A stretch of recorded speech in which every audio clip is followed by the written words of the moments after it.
চর, লাথি, থাপ্পড়, কিল, ঘুষি, জুতা, যে যেভাবে পেরেছে হোয়াইট হাউসের সামনে ঠিক সেভাবেই নেতানিয়াহুর গালে দিয়েছে প্রতিবাদের আঘাত।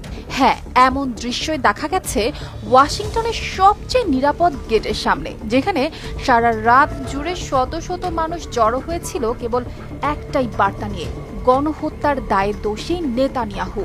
পোস্টার ছিঁড়ে, পতাকা উড়িয়ে, কারো চোখে ছিল কান্না, কারো গলায় ছিল আগুন।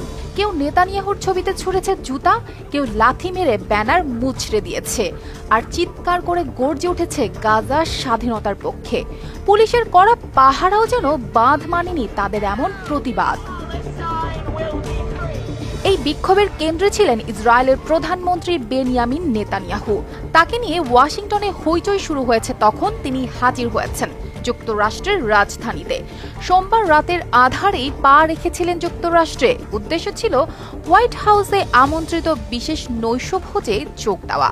ট্রাম্পের সঙ্গে ব্যক্তিগত এই ডিনারে নেতানিয়াহু সরাসরি বলেছেন, ট্রাম্পের গাজা পুনর্গঠনের দর্শন একদম অনন্য। এমন এক স্বপ্ন যেখানে গাজা আর কারাগার থাকবে না। তবে সব কিছুতেই এখনই সমর্থন দিয়ে ফেলেননি তিনি।